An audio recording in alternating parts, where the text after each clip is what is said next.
السلام علیکم ممبرس اور فالوورس.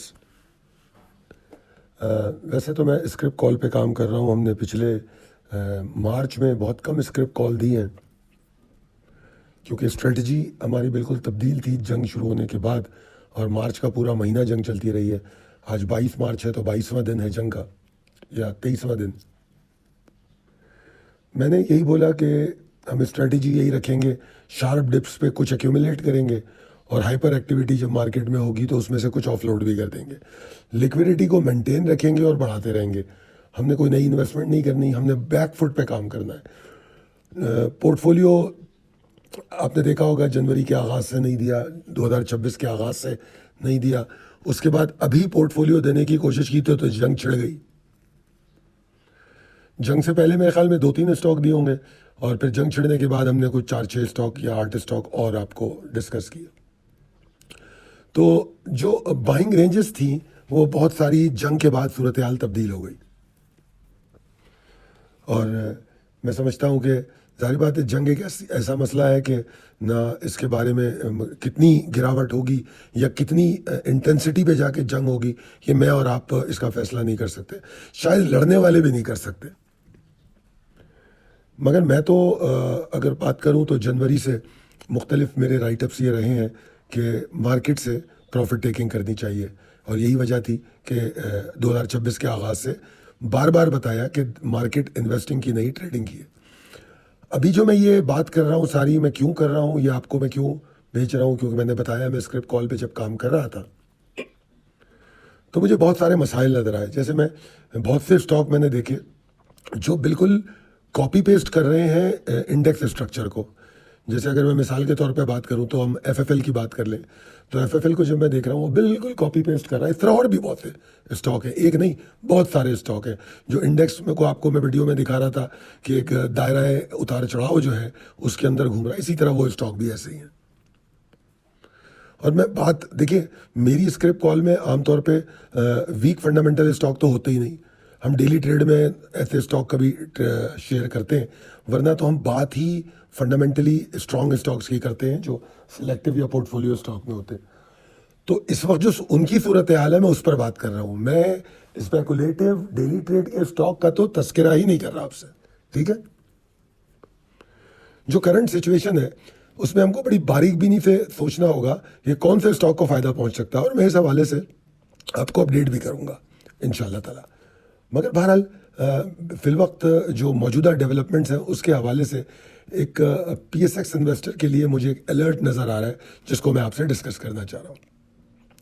وہ یہ ہے کہ جو موجودہ گلوبل اور ریجنل سچویشن ہے، مطلب وہ جس طرح تبدیل ہو رہی ہے، وہ زبردست قسم کی آپ یہ کہہ لیں کہ اکنامک جو کیا کہنا چاہیے اس کو فریجلٹی کی طرف جا رہی ہے. ایک انتہائی حساس اور خطرناک موڑ پر صورتحال آ کے کھڑی ہو گئی ہے. اور عالمی اور علاقائی منظرنامہ جو ہے، معاشی کمزوری ہمارے پاس تو آلریڈی تھی، اب اس میں جو جیو پولیٹیکل کشیدگی ہے وہ اس میں ایڈ آن ہو گئی ہے. اور پاکستان کے لیے تو آپ کو پتہ ہی ہے کہ یہ کوئی بہت دور کی بات نہیں ہے. پاکستان اس میں مکمل طور پہ انوالو ہے. اس طرح انوالو ہے، میں جنگ کی بات نہیں کر رہا، اس جو ٹرموائل جو ہوگا اس سے پاکستان باہر نہیں نکل سکتا. حالانکہ میں اپنی پچھلے رائٹ اپ یا ویڈیو میں یہ کہہ چکا ہوں کہ ہمارے ایریا میں ریجن میں جو سب میں بڑا نقصان ہونے جا رہا ہے وہ انڈیا اور جاپان کو ہونے جا رہا ہے. مگر ان کی اکانومیز بڑی ہیں، ان کا انڈسٹریل انفراسٹرکچر بڑا ہے، اس لیے ان کو بڑا نقصان ہو رہا ہے. اس کا مطلب یہ قطعی نہیں ہے کہ پاکستان کو نقصان نہیں ہو رہا. سیاستدانوں کے اسٹیٹمنٹ، جیسے میں ابھی وہ عطا تارڑ اور ایک اور بیٹھے ہوئے تھے کوئی صاحب، ان کی گفتگو سن رہا تھا. تو دیکھیے یہ ان کی جو اسٹیٹمنٹس ہوں گی وہ صرف اور صرف اس طرح کی اسٹیٹمنٹس آتی رہیں گی کہ آپ کو پینک نہ ہونے دیا جائے، تاکہ آپ عوام میں پینک پیدا نہ ہو. مگر ہم as a investor, as a market participant سچائیوں سے، ریالٹی سے منہ نہیں موڑ سکتے. پاکستان کے لیے بھی یہ صورتحال اتنی ہی پریشان کن ہے جتنی جاپان اور انڈیا کے لیے ہوگی. آپ لوگوں کے پتہ نہیں علم ہے یا نہیں ہے کہ اس خطے میں بنگلہ دیش اور سری لنکا سے بھی کم ریزرو ہمارے پاس ہوتے ہیں آئل کے ٹھیک ہے نا. اگر ہم ریزروس کی بات کریں تو ہمارا اسٹوریج ان 2 کنٹریوں سے کم ہے. تو جاپان ایران کو چھوڑ دیں تو وہ کس طرح مینیج کریں گے, اب تک انہوں نے کیسے مینیج کیا ہے وہ آپ کے سامنے. اور حالانکہ عطا تارڑ صاحب اور وہ صاحب بیٹھے یہ باتیں کر رہے تھے کہ ہمارے لیے کوئی اتنا مسئلہ نہیں ہے, ٹھیک ہے 2 اور ٹینکر آ گئے, مگر آپ کے پاس 28 دن کا اسٹاک موجود تھا, پھر بھی آپ نے پرائس بڑھا دی تھی. ٹھیک ہے نا. اب اس پرائس کا ڈائریکٹ امپیکٹ بجلی پر آئے گا. LNG کا جو خطر کے ساتھ ہوا ہے وہ آپ کے سامنے ہے. تو اس کے اثرات معیشت, کرنسی اور اسٹاک مارکیٹ کے اوپر شدید ہو سکتے ہیں. ہم اس وقت ڈسکشن اسپیسیفکلی یہاں پر ابھی ہم اسٹاک مارکیٹ کی کر رہے ہیں. تو یہاں پر یہ سمجھنے کی ضرورت ہے کہ پاکستان نے, جس طرح میں آپ کو پہلے بھی بتا چکا ہوں کہ شدید قسم کا فورن آؤٹ فلو دیکھنے میں آیا پاکستان نے, اور الحمدللہ ہم نے بڑی کامیابی کے ساتھ جو ہے وہ پیسے غیر ملکی سرمایہ کاروں کو واپس بھی کر دیے. مگر آپ کو یہ سمجھنے کی ضرورت ہے کہ سرمایہ بھی واپس کیا اور سرمایہ کاری بھی جو ہے اس میں 33% کمی دیکھنے میں آئی. تو یہ ایک بڑا زبردست قسم کا ایک عدم توازن پیدا ہوا ہے. ٹھیک ہے نا, کہ ڈالر تیزی سے باہر جانا, پھر اس کا واپس کم مقدار میں آنا, یہ یقیناً ایک بہت معیشت پہ اور مارکیٹ پہ ایک دباؤ پیدا کرے گا. یہ صورتحال صرف معاشی پہیے کو سست نہیں کر دے گی, رفتار کو, بلکہ میں تو اس بات پر بھی فوکس ہوں کہ اسٹیٹ بینک کی جو آنے والی پالیسی ہے وہ ان تمام چیزوں کو فوکس کر کے مزید سخت پالیسی لے کر آ سکتی ہے جو مارکیٹ پہ یقیناً مزید دباؤ پیدا کرے گی.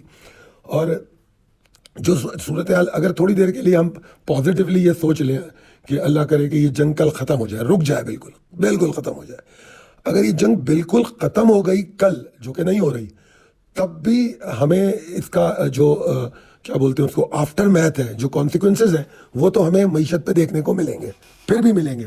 کتنی بھی باتیں کر لیں اسٹیٹمنٹ میں اور باقی چیزوں میں آئے گی, مگر اس کا اثر ضرور ہوگا یقینی طور پہ, کیونکہ گلف اسٹیٹ کا جو انفراسٹرکچر تباہ ہوا ہے جس حد تک بھی, اس کا ہمیں بہت کچھ بھگتنا پڑے گا. ٹھیک ہے جی.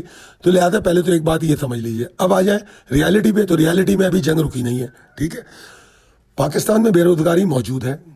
ٹھیک ہے, انفراسٹرکچر ڈیولپمنٹ پہ کوئی کام نہیں ہو رہا. ہم دیکھ چکے ہیں پچھلے 2.5-3 سالوں میں ہم صرف بیلنس کر رہے ہیں کہ ہم مشکلات سے باہر نکلے. اگر آپ بجٹ اور اسپینڈنگ کو دیکھیں تو انفراسٹرکچر پہ اسپینڈنگ بالکل بھی نہیں ہوئی ہے. اب سوچنے کی بات یہ ہے کہ اگر گلف اسٹیٹ میں ہمارے جو اسکلڈ ورکر ہیں, اگر ان کی نوکریاں جاتی ہیں اور وہ واپس آتے ہیں, تو ترسیلات زر کے ساتھ کیا ہوگا, جو ڈالر ریزروس ہیں ان کی پوزیشن کیا ہوگی, اور پھر اگر وہ ورکر پاکستان واپس آ جاتے ہیں تو اس کے بعد پھر پاکستان کا حال کیا ہوگا, کیونکہ وہ وہاں بیٹھ کے کتنے خاندانوں کو چلا رہے تھے, اپنے گھروں کو چلا رہے تھے, وہ اسپینڈنگ ہو رہی تھی. تو وہ خود اگر یہاں آ جائیں گے اور نوکری ان کے پاس نہیں ہوگی تو اس کا بوجھ کیسے یہ معیشت اٹھا سکے گی, یہ سوچنے کی بہت شدید ضرورت ہے. یہ سمجھنا بہت ضروری ہے کہ مسئلہ پاکستان کے لیے کہہ رہا ہوں میں, پاکستان کے لیے توانائی انرجی کا کم ہونے کا, یعنی کہ اگر فرض کر لیں تھوڑی دیر کے لیے بجلی اگر گھر میں نہیں آ رہی ہے یا گیس کی کمی ہو رہی ہے, وہ اتنا بڑا مسئلہ نہیں ہوتا ہمارے لیے, کیونکہ ہم نے تو اچھے حالات میں بھی لوڈ شیڈنگز اس طرح کی دیکھی ہے. تو ماسز اس کو تو شاید برداشت کر لیں, مگر جو انرجی پرائسز کی جو قیمتوں میں اضافہ ہے اس کو ہم برداشت نہیں کر سکیں گے, کیونکہ اس کا رد عمل ہر چیز پہ آئے گا. جس طرح میں اپنی پچھلی ایک ویڈیو میں یہ بات کہی تھی کہ جو ڈیزل پرائس ہے اس کا جو ہماری کیا بولتے ہیں اس کو زراعت پہ جو ہارویسٹنگ سیزن پہ اثر پڑنے والا ہے, اس کے بارے میں سوچ کے خوف آتا ہے. ٹھیک ہے جی. تو میرا مطلب یہ تھا کہ توانائی کی کمی اپنی جگہ, مگر توانائی کی قیمت ہمیں بہت زیادہ انٹینسٹی کے ساتھ ہرٹ کرے گی. پھر ظاہری بات ہے جب کاروباری لاگت میں اضافہ ہوگا تو عوامی سطح پر بے چینی اور اس کا رد عمل جنم لے سکتا ہے. پاکستان میں کون سا سیاسی استحکام ہم نے دیکھا ہے پچھلے کئی ڈیکیڈز میں, تو ان حالات میں یہ جنگیں تو ہم نے نہیں دیکھی تھی. کچھ لوگ اگر انڈیا پاکستان کی جنگ سے اس کو کمپیئر کرنا چاہیں تو بڑی بے وقوفی ہوگی. وہ ایک انتہائی الگ صورتحال تھی اور 48 گھنٹے کی کچھ جنگ تھی, اور کسی نے جو ہے اپنی حدود کراس نہیں کی, اپنی جگہ پہ بیٹھ کے اپنی ٹیکنالوجی کا کیا کہنا چاہیے شوکیس کیا. ٹھیک ہے جی. تو وہ جنگ بالکل الگ تھی, ایک دوسرے کو صرف اپنا پاور شو دکھایا تھا.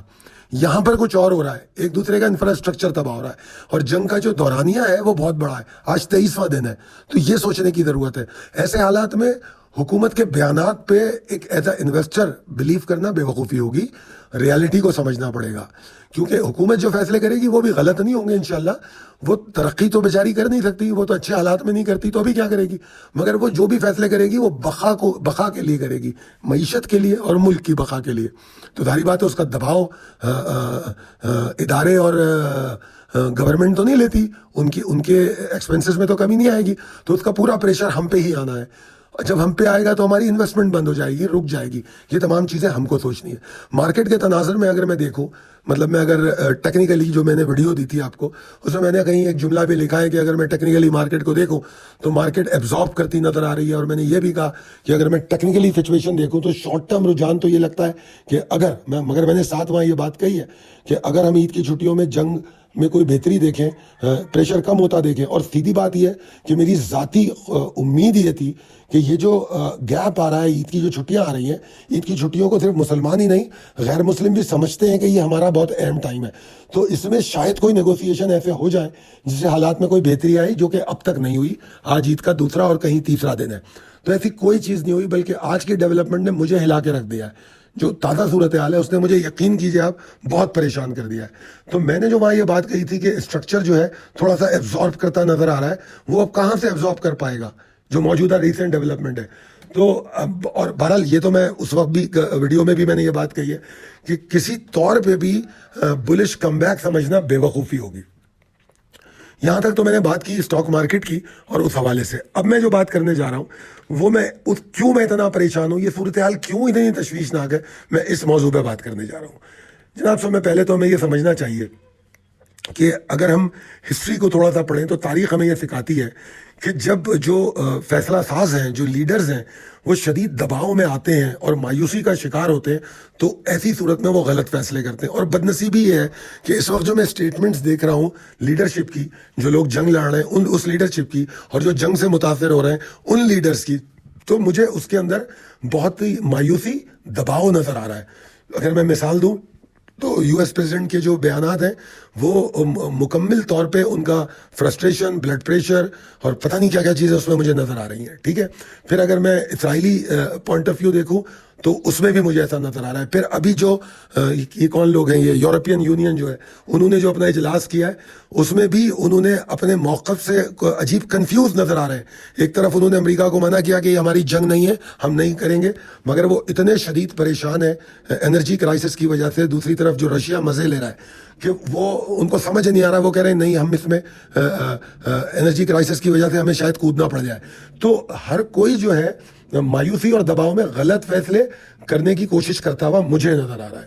اگر میں مرحلہ وار اس جنگ پر نظر ڈالوں تو میرے لیے جو سب میں خطرناک بات ہے, اگر آپ لوگ بھی اس کو اس طرح دیکھیں جیسے میں نے دیکھا, آپ اختلاف کر سکتے ہیں, کہ جنگ کا آغاز ہوتا ہے تو اسرائیل کی انٹینشنز کو چھوڑ دیجئے, اللہ تعالیٰ اسے برباد کرے, اس کی انٹینشنز تو عجیب و غریب ہی ہیں آلویز, ٹھیک ہے نا. مگر میں جنگ کو اگر دیکھوں کہ جنگ کیسے شروع ہوئی, تو جنگ کا آغاز ایسے ہوا کہ فوجی اہداف کو ٹارگٹ کیا گیا, ایک دوسرے کی ملٹری انسٹالیشنز کو اور ایک دوسرے کی ایسے اہداف کو ٹارگٹ کیا گیا. اس کے بعد فوری طور پہ اسرائیل نے ایران کی قیادت کو مار دیا. یہ ایک وار کرائم بھی ہوا اور یہ آؤٹ آف دا باکس جا کے کام ہو گیا. وار میں ایسا نہیں ہوتا مگر اس نے کر دیا. اس کو ریٹیلیٹ پھر ایران نے کس طرح کیا, ایران کا تو موقف ہی یہی ہے, جو تم کرو گے وہ ہم کریں گے. ٹھیک ہے جی, تو ایران پہلے دن سے یہ کہہ رہا ہے اور کر کے بھی دکھا رہا ہے. تو قیادت کو نشانہ بنانا یہ دوسرا اسٹیپ تھا جو انٹینسٹی کو بڑھا رہا تھا. پھر اس کے بعد جو تیسرا اسٹیپ دیکھنے میں آیا, جو کہ جنگوں میں عام طور پہ نہیں ہوتا, وہ تھا انفراسٹرکچر کی تباہی. ڈیسالینیشن پلانٹس پہ حملے ہوئے, ہسپتالوں پہ ہوئے, پلوں پہ ہوئے. شہر کا جو میجر انفراسٹرکچر ہے بغیر کسی وجہ کے اس کی تباہی شروع ہو گئی. انسٹالیشن تو اپنی جگہ پہ, ان پہ تو آپ حملے کرتے ہیں, جنگوں میں یہ ہوتا ہے, فوجی ایک دوسرے کو مارتے ہیں, مگر شہریوں کو تو کوئی نہیں مارتا. یہ تیسرا اسٹیپ تھا جو جنگ کی انٹینسٹی کو بڑھتا ہوا نظر آ رہا تھا. اس کے بعد پھر توانائی کے ذخائر اور ریفائنری پر حملے شروع ہو گئے. اب قیادت کو نشانہ بنانا, اس کے ریٹیلیشن میں ایران نے جو ہے ریفائنریز پر حملے شروع کیے, اور جو گلف اسٹیٹس ہیں جہاں جن کے پاس بھی بیڑا کھڑا ہوا ہے, امریکی فورسز موجود ہیں, وہاں حملے شروع کیے, ان کے دفاتر پہ شروع کیے. اب وہ جتنا کر سکتا ہے، اگر کوئی مکہ مارے گا تو ضروری نہیں ہے دوسرا بھی مکہ مارے، اس کی استطاعت تھپڑ مارنے کی تو وہ تھپڑ مارے گا. تو بیسیکلی جنگ تو ایسے ہی چل رہی ہے، اگر ایک ٹیکنالوجی سے لڑ رہا ہے تو دوسرا اپنی ہمت اور طاقت سے لڑ رہا ہے. تو بہرحال پھر اس کے بعد اب جو مجھے آج جو میں نے چیزیں سمجھی جس سے میں بہت خوفزدہ ہو گیا، وہ جو خطرناک مرحلہ ہے وہ ہے ایک دوسرے کی ایٹمی تنصیبات پہ حملہ کرنا. اور یہ اتنا فوری رد عمل ہوا ہے کہ سب سے پہلے اسرائیل نے ایران کے نیوکس پہ حملہ کیا، اب ایران نے اسرائیل کی نیوکس پہ حملہ کر دیا. گو کہ وہ کون سا ادارہ ہے IAEA پتہ نہیں کیا ہے نام ہے اس کا، وہ کہہ رہا ہے کہ کوئی ایسی لیکیج ہمیں نظر نہیں آتی، مگر مجھے نہیں پتا، اللہ تعالیٰ بہتر جاننے والا ہے کہ اگر اس میں سے کوئی ایسی لیکیج ہے، کوئی مسئلہ ایسا ہوا ہے تو وہ انسانی جانوں کے لیے اور مسئلہ پیدا ہو سکتا ہے، اور مسئلہ بھی پیدا ہو سکتا ہے، اور اس سے انٹینسٹی آف وار میں بھی اضافہ ہو سکتا ہے، انٹینسٹی میں اضافہ ہو سکتا ہے. تو اب اگر آپ دیکھیں تو جو ویپن کا استعمال ہے، کلسٹرز بم تک ہم آ چکے تھے ویکینڈ تک، بلکہ ویکینڈ سے پہلے. اب اس کے بعد ہم کہیں ایسا نہ ہو کہ اس سے زیادہ بڑے ویپنز پر آ جائیں، نہ خدا نہ خواستہ. میں نام بھی نہیں لینا چاہتا نیوکس کا، کیونکہ میں جب ہیروشیما اور ناگاساکی کو یاد کرتا ہوں تو شدید خوفزدہ ہو جاتا ہوں. مگر اگر اس کی طرف چلی گئی، کیونکہ میں بار بار کہہ رہا ہوں کہ لیڈرشپ دباؤ میں اور مایوسی میں ہے، تو ایسے میں وہ کچھ بھی کر سکتے ہیں، تو پھر کیا ہوگا؟ اور یہ تمام چیزیں، یہ شدت جو ہے ہمیں یہ بتا رہی ہے کہ واپسی کے راستے بند ہو رہے ہیں، نیگوسیشن کی ٹیبل پہ کوئی آتا ہوا نظر نہیں آ رہا. اپنی اپنی جگہ پہ ریجیڈ ہیں. گو کہ امریکہ بیک فٹ پہ جا رہا ہے، مگر امریکہ پوری دنیا کے لیے قابل بھروسہ نہیں رہا ہے، کسی طور پہ بھی نہیں ہے، نہ ہی گلف اسٹیٹ کے لیے، نہ ہی باقی ملکوں کے لیے. وہ اپنی کریڈیبلٹی کھو چکا ہے. اور اگر ہم تاریخی طور پہ دیکھیں، ٹرومین سے لے کے آج تک دیکھ لیں، تو امریکہ نے ایگریمنٹ کر کے اس کو ہمیشہ توڑا ہے. تو کچھ بھی ہو سکتا ہے، تو ظاہری بات ہے ان کے لیے پریشانی ہے. اب عالمی طاقتوں کا کردار اس صورتحال میں مزید پیچیدہ بنا رہا ہے. جس طرح میں نے آپ کو یورپی یونین کی میٹنگ کے بارے میں بتایا، امریکہ اس جنگ پہ اربوں روپے خرچ کر چکا ہے، اربوں ڈالر خرچ کر چکا ہے. اور جبکہ صحیح فگرز ابھی ہمیں نہیں پتا.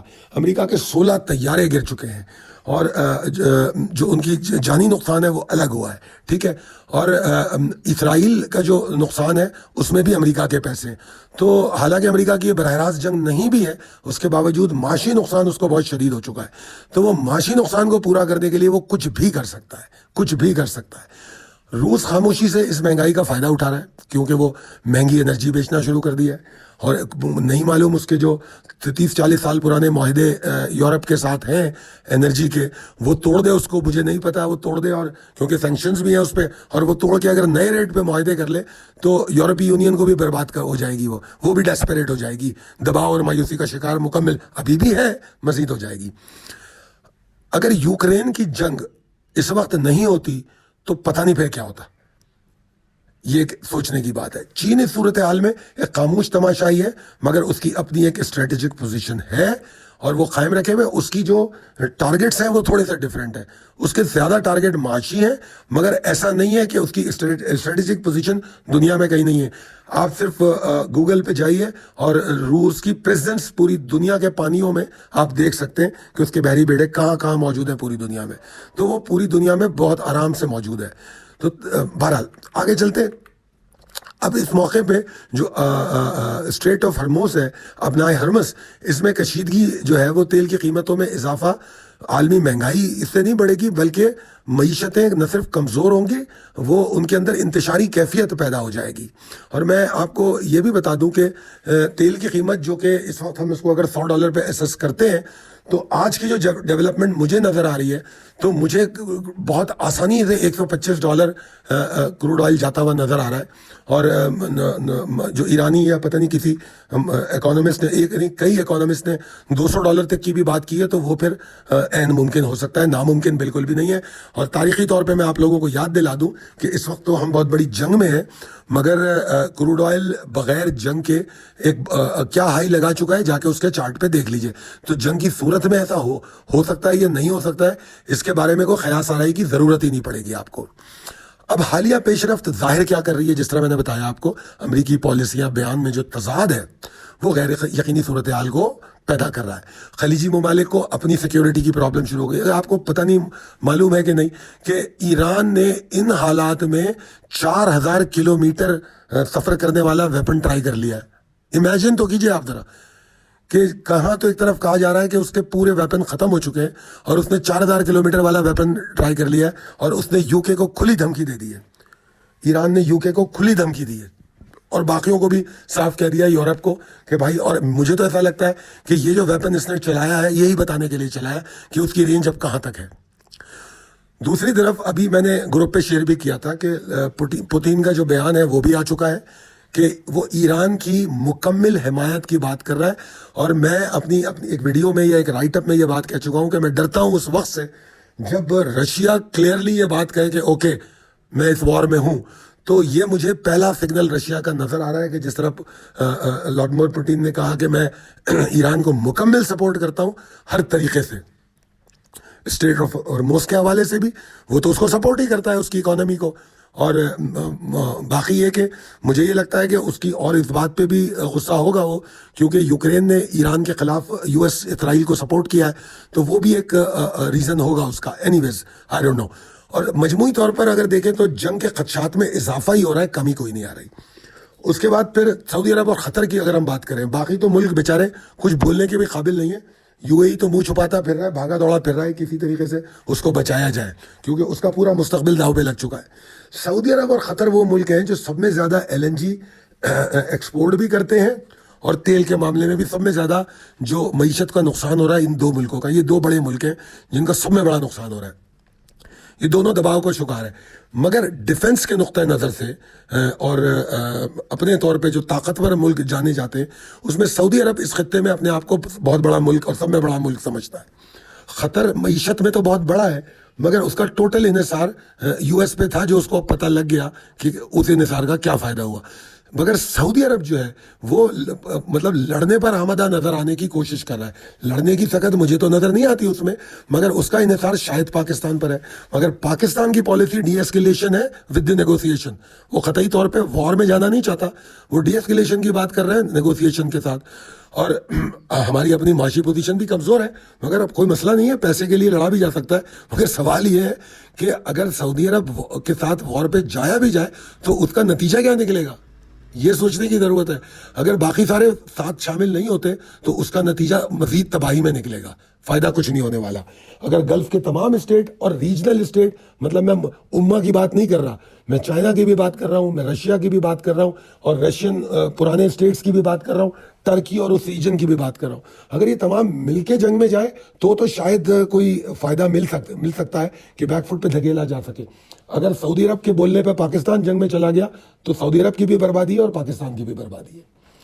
سرمایہ کاروں کے لیے جو میرا پیغام ہے وہ یہ ہے کہ ایسے ماحول میں ترجیحات تبدیل کرنے کی شدید ضرورت ہے. ایسا نہیں کریں گے بہت پچھتائیں گے. میں بار بار کہتا رہا ہوں پچھلے چند دنوں میں کہ اس وقت منافع ہمارے لیے اہم نہیں ہے, سرمایہ کا تحفظ بہت اہم ہے.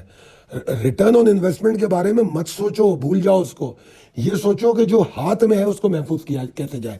میں یہاں تک جا کے یہ بات کہہ چکا ہوں کہ بے شک میرا بزنس یہ میری دال روٹی اسی بات سے ہے کہ آپ لوگ انویسٹ کریں, بٹ اس کے باوجود بھی میں اس کے برخلاف جا کے آپ کو یہ مشورہ دے رہا ہوں کیونکہ میں اپنے فائدے کے لیے ریالٹی سے آپ کا منہ نہیں موڑنا چاہوں گا. ٹھیک ہے جی. جارحانہ سرمایہ کاری جو ہے اس وقت بڑی خطرناک ہوگی. ہم کو اپنی حکمت عملی بہتر بنانی پڑے گی. جذباتی فیصلوں کے بجائے ڈسپلن پہ جانا پڑے گا. تیل کی قیمتوں کا رجحان بہت بڑا عنصر ہے.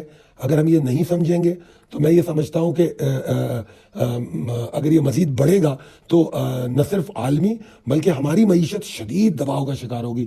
اور دیکھیے جو مضبوط معیشت ہوتی ہیں, جو مضبوط جمہوریتیں ہوتی ہیں, ان میں ایسے صورتحال سے نمٹنے کی طاقت ہوتی ہے. ہمارے پاس تو ہم تو اب اگر آپ جنگ سے پہلے کا میڈیا دیکھ لیں تو ہم تو اڈیالہ اور کوٹ اس سے باہر نہیں آئے پچھلے 2-4 سالوں میں. تو ہم کیا ان ٹرمائل کا مقابلہ کریں گے؟ یہ جو ڈیزاسٹر دنیا میں پیدا ہو رہا ہے ہم اس کا کیا مقابلہ کر سکتے ہیں؟ شہباز شریف صاحب کی حکومت نے کون سی معاشی پالیسیز ایسی کی ہیں جس سے معیشت میں استحکام یا انویسٹر میں کانفیڈنس یا ایز آف ڈوئنگ بزنس یا عوام کے اندر سکون آیا ہو؟ کہیں نہیں. مطلب پورے اس میں کیا میں صرف بسنت کا جھنڈا لہرا دوں کہ کامیابی کے ساتھ بسنت کر لی, کامیابی کے ساتھ کیا کہتے ہیں اس کو PSL کر لیا, یہی کامیابیاں ہیں معیشت کے لیے, ماسس کے لیے؟ نو, آئی ڈونٹ تھنک سو. تو ان حالات میں مجھے کوئی ضرورت نہیں ہے کہ میں اوور اسٹیمیٹ کروں capability and skill of the government پہ. آئی کی ناٹ ڈو دیٹ. یہ بات آپ کو سمجھنے کی ہے. اصل خطرہ صرف موجودہ حالات سے نہیں ہے. بلکہ مایوسی میں کیے گئے غیر متوازن فیصلوں سے ہے، اور جو چاہے وہ جنگ لڑنے والے لیڈران کے ہوں یا ہمارے ایز اے انویسٹر ہوں. اور اگر تاریخ میں ایسے فیصلے ہمیشہ بڑے بحرانوں کا سبب بنے ہیں، اور جو لوگ تاریخ سے نہیں سیکھتے پھر وہ تاریخ کا حصہ بن جاتے ہیں. تو تاریخ کو نظر انداز نہیں کیا جانا چاہیے، اور بحران کو مطلب جو تاریخ کو اگر ہم نظر انداز کریں گے تو ہم بحران کو نہیں روکیں گے بلکہ ہم اس کو اور تیز کر دیں گے. میں تو پچھلے چند دنوں سے یہ بات کہہ رہا ہوں کہ ٹرومن جو کہہ کر چلا گیا، آج اس کی باتیں ابھی تک ہو رہی ہیں. ٹرومن نے جو غلطیاں کی، یو ایس نے اس سے کچھ نہیں سیکھا. ٹھیک ہے نا؟ مطلب مجھے اگر کوئی سیکھتا ہوا نظر آ رہا ہے تو ون اینڈ اونلی جاپان صرف مجھے، اگر میں اپنے آس پاس کے ملکوں کی تاریخ دیکھوں تو مجھے تھوڑا سا لرننگ فیز والا بندہ تو جاپان ہی نظر آتا ہے. مطلب اگر میں جرمنی کو بھی دیکھوں جس نے دنیا میں تباہی مچائی ہٹلر نے، اس کے بعد اس کی بھی جو پالیسیز ہے وہ ہٹلر کا نام اپنی تاریخ سے مٹانے کے لیے درست فیصلے تو اس نے بھی نہیں کیے. تو لہٰذا تاریخ کو نظر انداز کرنے سے بحران نہیں رکتے بلکہ اور تیز ہوتے ہیں، اور یہ 2026 اس بات کی کھلی دلیل ہے. اور موجودہ حالات میں ایسا لگتا ہے کہ دنیا اس سبق کو نظر انداز کر رہی ہے، اور یہ وقت میرے حساب سے